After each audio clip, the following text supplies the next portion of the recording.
नारियल के जन्म की कहानी। प्राचीन काल में सत्यव्रत नाम के एक राजा राज करते थे।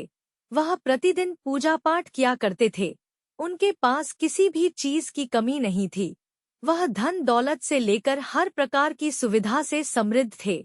हालांकि इसके बावजूद भी राजा की एक अभिलाषा थी जिसे वह पूर्ण की चाह रखते थे। दरअसल राजा सत्यव्रत को किसी प्रकार से स्वर्गलोक जाने की इच्छा थी। वह अपने जीवन में कम से कम एक बार स्वर्गलोक के सौंदर्य को देखना चाहते थे, लेकिन उन्हें इसका मार्ग नहीं पता था। इधर दूसरी तरफ ऋषि विश्वामित्र अपनी तपस्या के लिए घर से बाहर निकले। चलते चलते वह अपनी कुटिया से काफी आगे चले गए थे। काफी समय बीत गया लेकिन वह नहीं लौटे। इस कारण उनका परिवार भूख और प्यास से तड़प रहा था। राजा सत्यव्रत को जब यह पता चला तो उन्होंने ऋषि विश्वामित्र के परिवार के पालन पोषण की जिम्मेदारी ले ली।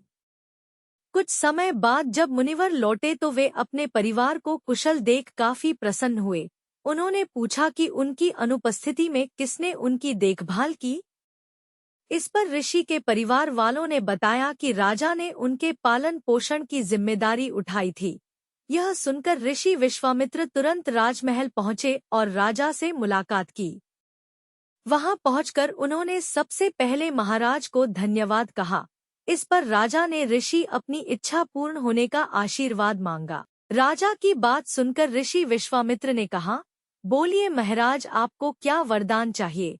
तब महाराज ने कहा, हे मुनि, मुझे एक बार स्वर्गलोक के दर्शन करने हैं। कृपया करके मुझे वहां जाने का वरदान दे। राजा की प्रार्थना सुनकर ऋषि विश्वामित्र ने एक ऐसा रास्ता बनाया जो स्वर्गलोक की ओर जाता था। यह देख राजा सत्यव्रत बहुत खुश हुए। वह तुरंत उस रास्ते पर चल पड़े और स्वर्गलोक पहुंच गए।